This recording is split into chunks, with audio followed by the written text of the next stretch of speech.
What I am about to tell you will make you question everything you know about family loyalty. My own father just committed the ultimate betrayal, and he has no idea what's coming.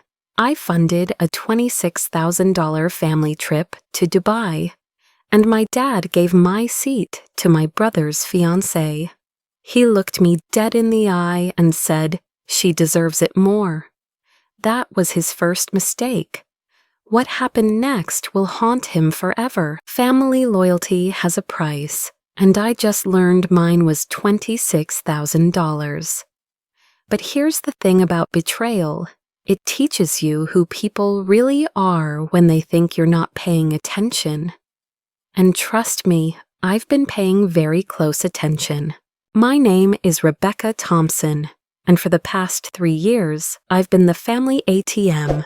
Software engineer salary, no kids, single. Apparently that makes me everyone's personal bank account. My brother Michael's wedding shower, $8,000. My parents' anniversary trip to Napa, $12,000. Dad's emergency medical bills when his insurance didn't cover enough, $15,000. Every time it was Rebecca can afford it, or you're doing so well, you should help family. I told myself this was normal. This was love. This was what good daughters do. I was wrong. It started 3 months ago when Dad called about a family bonding trip. His exact words were, "We never spend time together anymore, and with Michael getting married, we should create some memories." He painted this picture of our family exploring Dubai together. The Burj Khalifa, desert safaris, luxury shopping. It sounded perfect. It sounded like the family connection I'd been craving my entire life. "But Dad," I said, "Dubai's expensive.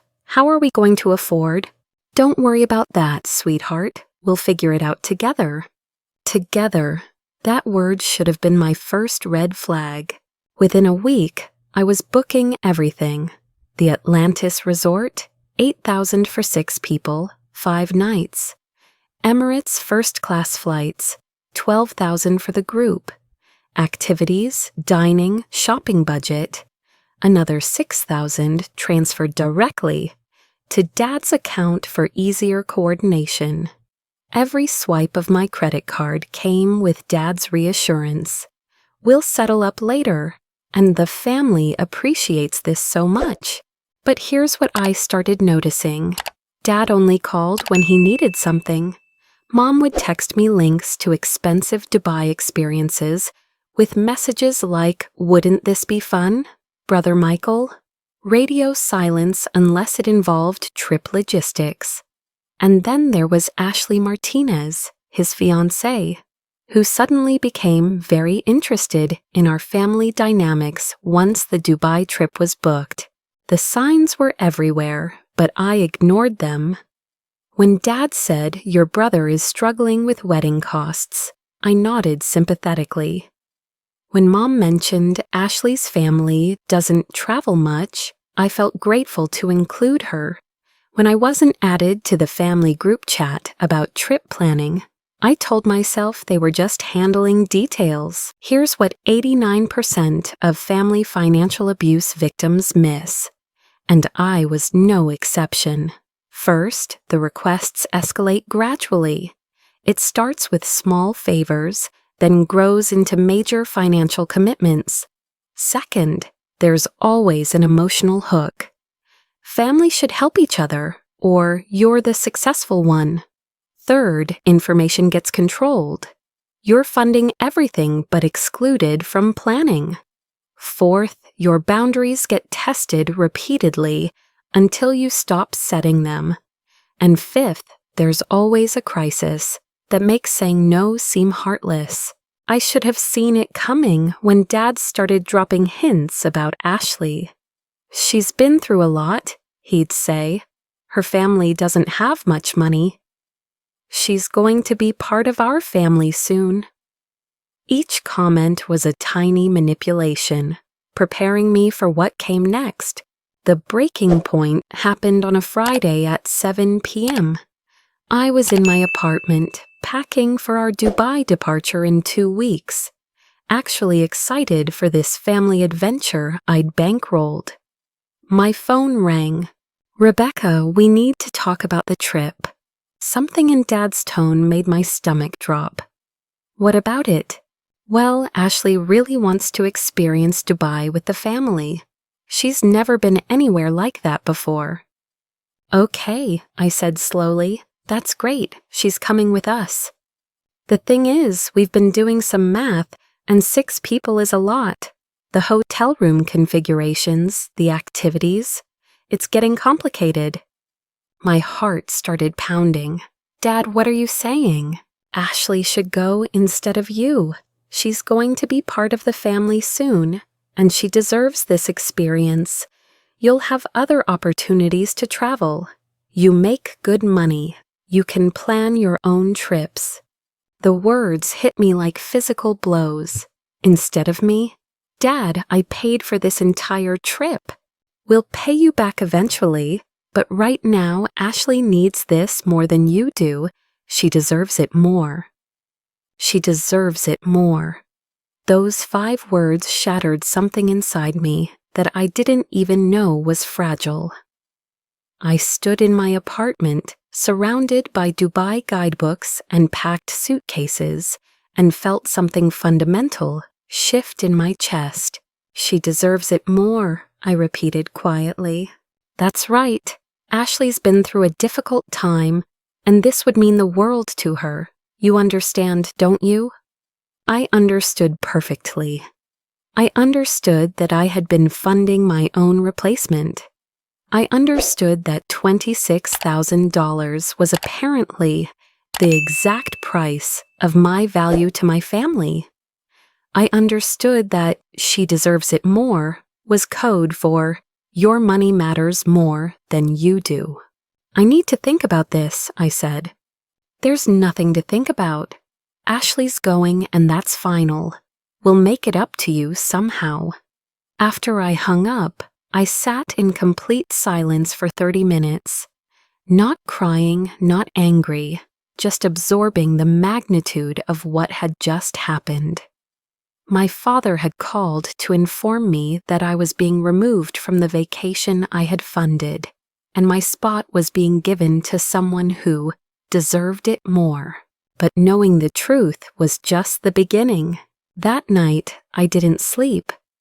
Instead, I started thinking strategically. For 3 years, I had operated from a place of love and trust. I had given money because I believed in family. I had said yes because I thought that's what good daughters do. I had ignored red flags because I wanted to believe my family valued me beyond my bank account. Those days were over. The game had completely changed, and I was ready to play by new rules. I started by doing what any good software engineer does when facing a complex problem. I gathered data. First stop, my banking app. 3 years of family loans that were never repaid. $8,000 for Michael's wedding shower. $12,000 for Mom and Dad's anniversary trip. $15,000 for Dad's medical bills. Various smaller amounts. Car repairs, emergency expenses, temporary financial help. The total was staggering, $47,000 in 3 years. $47,000 in financial support to a family that had just told me someone else deserved the vacation I funded. Next, I pulled up my phone records.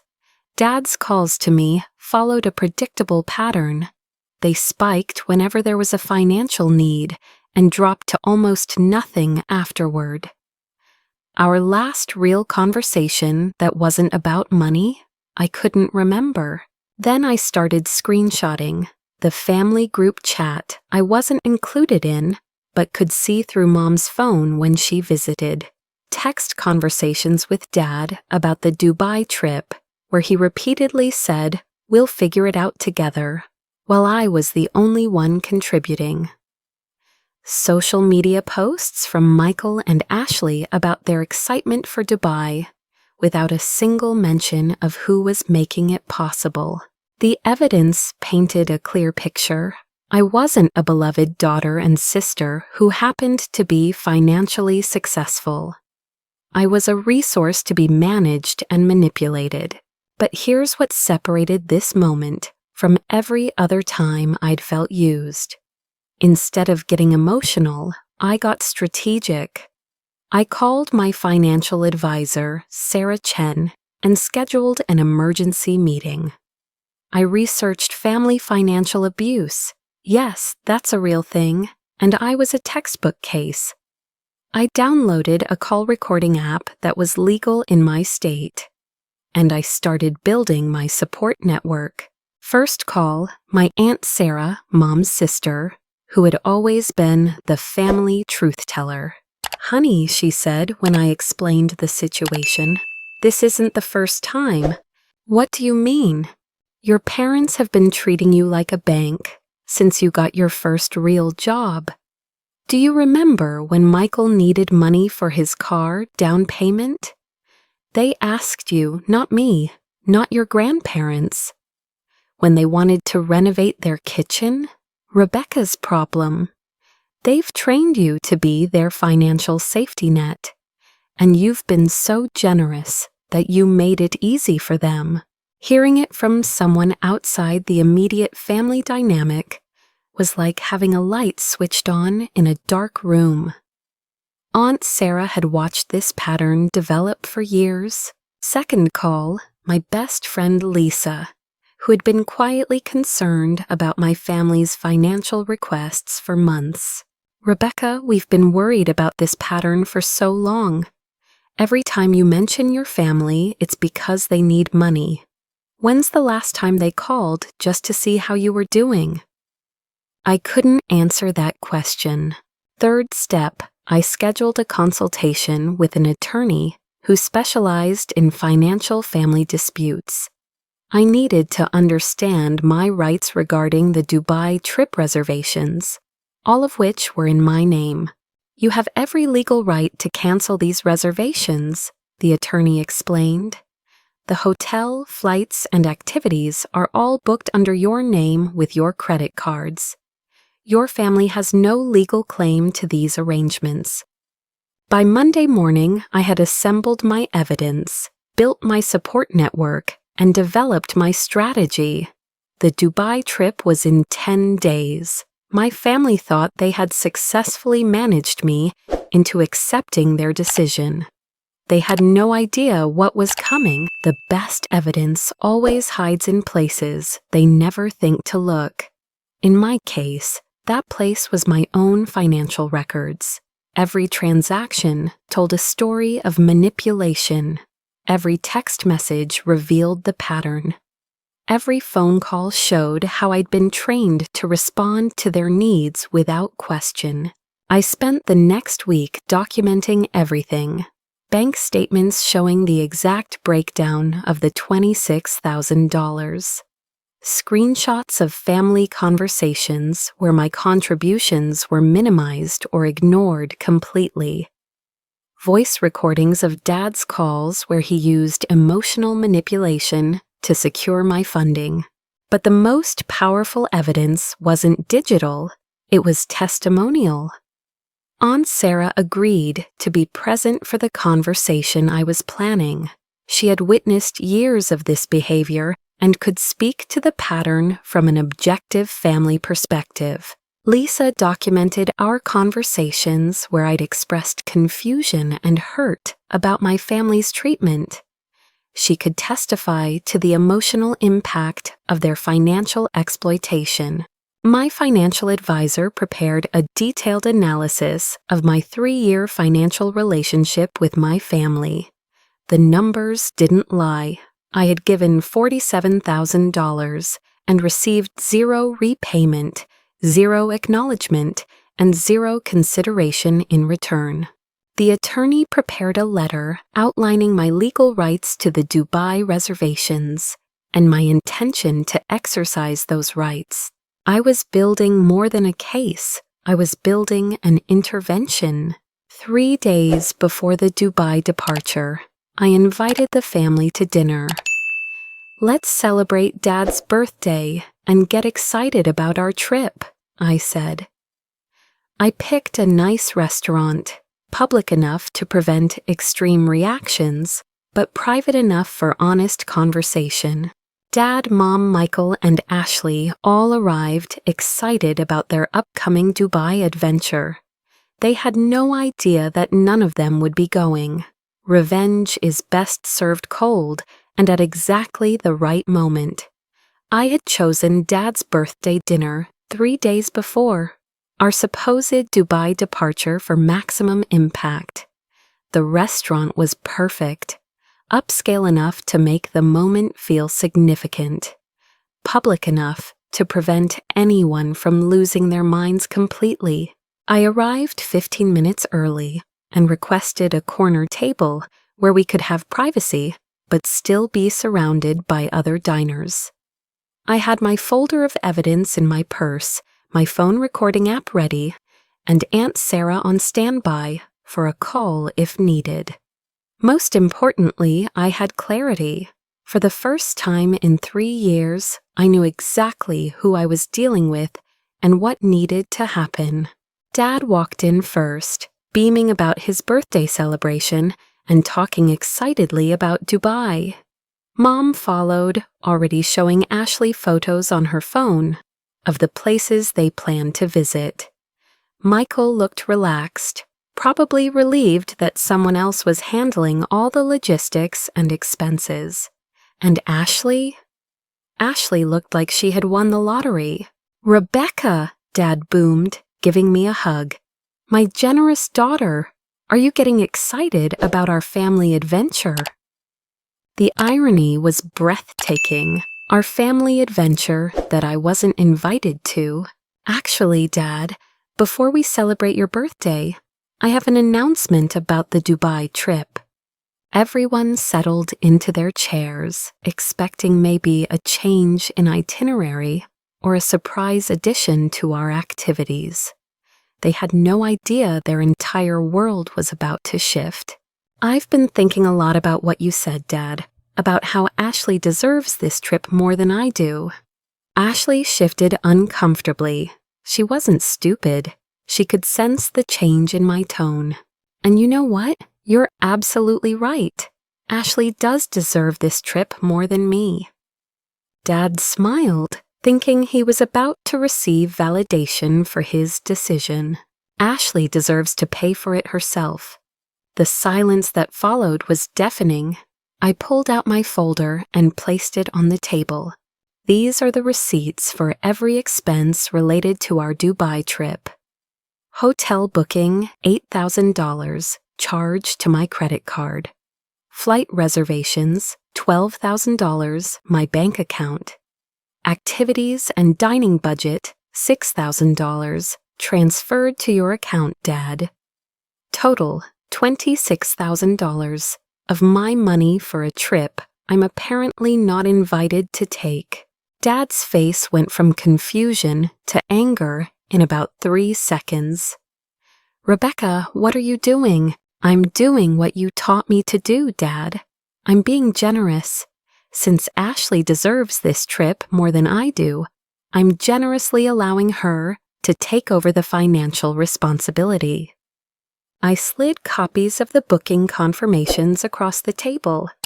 Every single reservation was in my name. The hotel reservations transfer to Ashley's credit card by tomorrow, or they get canceled. The flight changes to put Ashley's name instead of mine need to be paid for by Wednesday. That's about $4,000 in rebooking fees. And Ashley will need to reimburse you, Dad, for the $6,000 in activities money, since that will need to come from her budget now. Mom found her voice first.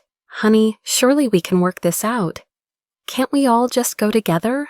"Mom, Dad specifically told me that Ashley deserves this more than I do and that I'm not going.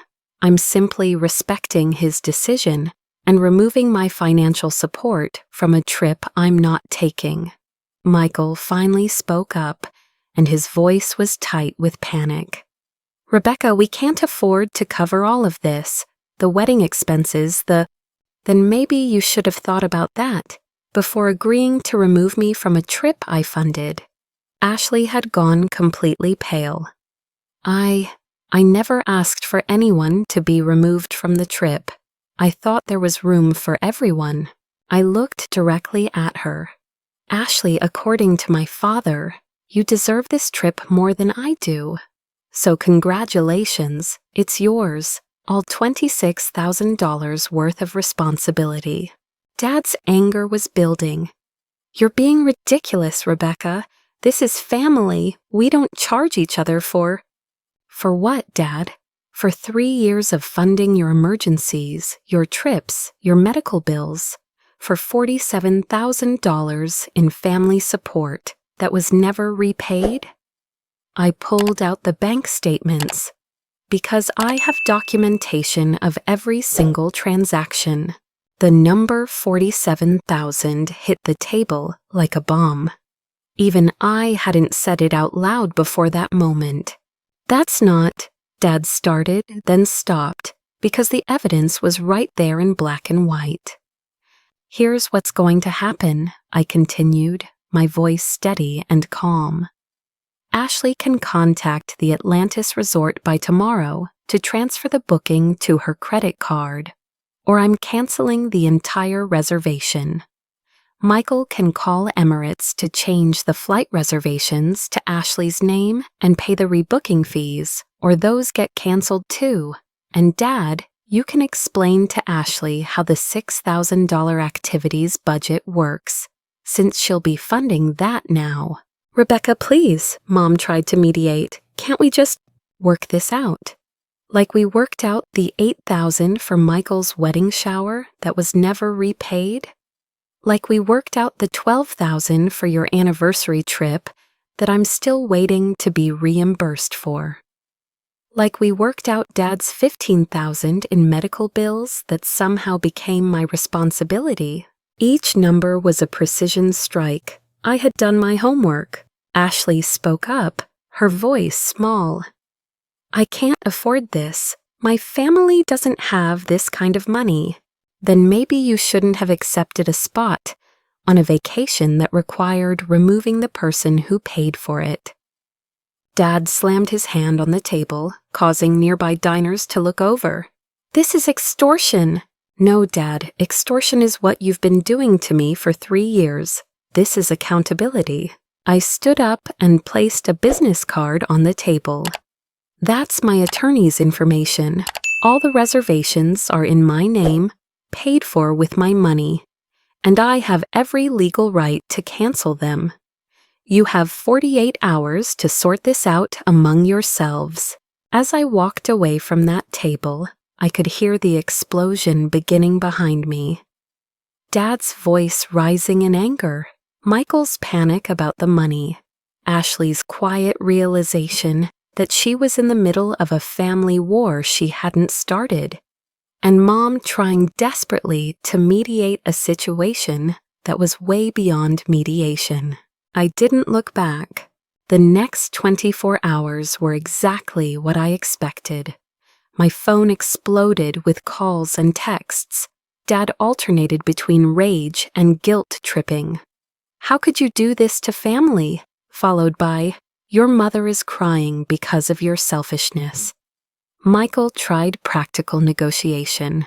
"What if we work out a payment plan?" Mom sent long emotional texts about family unity and forgiveness. But here's what I had learned. When you stop responding to manipulation, manipulators escalate. When emotional blackmail doesn't work, they try different tactics. When they can't control your money, they try to control your reputation. By Tuesday morning, I had missed calls from extended family members who had been given edited versions of our restaurant conversation. According to these calls, I had ruined Dad's birthday, demanded immediate repayment for family gifts, and threatened legal action over a misunderstanding. This is where my support network became crucial.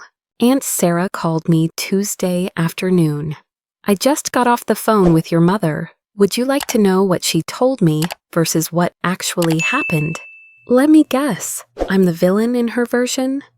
According to your mother, you suddenly demanded they pay you back for everything and threatened to ruin the family trip over money. No mention of you being removed from a trip you funded. No mention of the 3 years of financial support. No mention of $47,000. That sounds about right. Here's what I told her. I've watched you support this family financially for years, and the moment you set a boundary, suddenly you're the problem. I also told her that removing you from a trip you paid for and giving your spot to Michael's fiancée was the most disrespectful thing I've ever witnessed. Having family validation from someone who had witnessed the pattern made all the difference. Wednesday morning, deadline day, my phone rang at 6 a.m. It was Michael.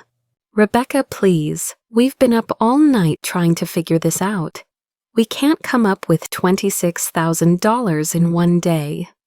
Then I guess you're not going to Dubai. Ashley's family is furious. They think we've been lying about our financial situation. The wedding planning is falling apart because Ashley's stressed about money. Dad hasn't spoken to anyone since dinner. Mom keeps crying. Michael, let me ask you something. In all of this chaos, has anyone apologized for removing me from a trip I paid for? Silence.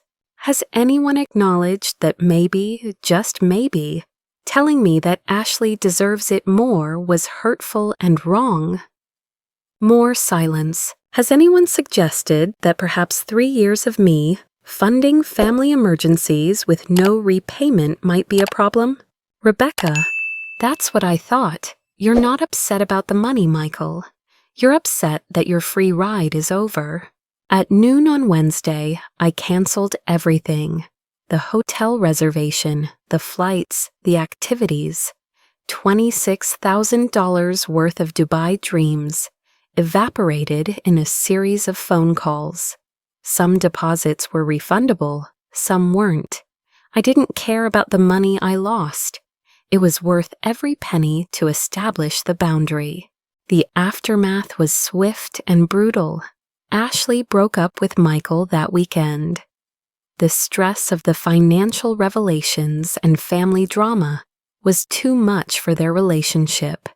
She had realized that marrying into a family that would remove someone from a trip they funded to make room for her was not the foundation she wanted for her future. Dad's retirement account took a significant hit when he tried to cover some of the lost deposits. The money he had planned to use for their own future travels got redirected to damage control from the Dubai disaster. Michael's wedding had to be scaled back dramatically. Without my financial support, and with his relationship falling apart, the elaborate celebration they had planned became a simple ceremony. But here's the most important consequence. They finally understood the cost of my support. For 3 years, my money had been invisible to them. It flowed so easily from my account to their needs that they never had to consider its value. $26,000 sitting in front of them, suddenly their responsibility made the numbers real. And in that reality, they discovered something uncomfortable. Without my financial support, their lifestyle was unsustainable. The true satisfaction came from somewhere deeper than revenge. It came from the realization that I had broken a cycle. For years, I had enabled their financial irresponsibility by always being available as a backup plan. Every time I said yes to funding their emergencies, I made it easier for them to avoid making difficult financial decisions themselves. By removing myself as their safety net, I forced them to confront their actual financial situation. Dad's retirement planning, Michael's wedding budgeting, Mom's spending habits. All of it had been built on the assumption that Rebecca would cover the gaps.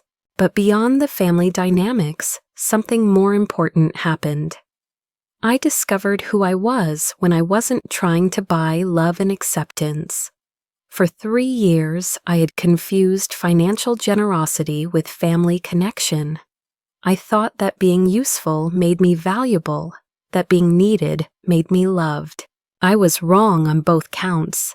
The months following the Dubai incident brought unexpected clarity. Without the constant financial requests from family, I had energy and resources to invest in relationships that were actually reciprocal. Work relationships deepened into genuine friendships. I started dating someone who was interested in me as a person, not as a financial resource. I invested in hobbies and experiences that brought me joy rather than obligation. Most importantly, I built financial boundaries that protected my future. No more emergency family loans. No more funding other people's dreams while putting my own on hold. No more confusing money with love. The $26,000 I had allocated for Dubai became the down payment on my first house. Instead of funding a family vacation I wasn't invited to take, I invested in my own future. The house was everything I had dreamed of: space for a home office, a garden for my photography hobby, and most importantly, a sanctuary that belonged entirely to me. 6 months later, I got a text from Dad. "We miss you." No apology, no acknowledgement of what had happened, just "we miss you." I realized that what they missed wasn't me, it was my wallet. My response was simple. I'm always here for genuine relationship, but the bank of Rebecca is permanently closed. Some family members have slowly rebuilt relationships with me based on mutual respect rather than financial utility. Mom calls now just to chat, without any requests attached. We have coffee dates where we talk about our lives rather than their needs. It's tentative, but it's real. Others haven't adjusted well to the new boundaries. Dad still tries occasional guilt trips about family loyalty when he faces financial challenges. Michael has remained largely silent, perhaps still processing how his engagement fell apart when the money disappeared. But here's what I learned. Healthy relationships don't collapse when money is removed from the equation. The relationships that survived the Dubai incident were the ones that had genuine foundation beyond financial convenience. The ones that didn't survive, they were never really relationships at all.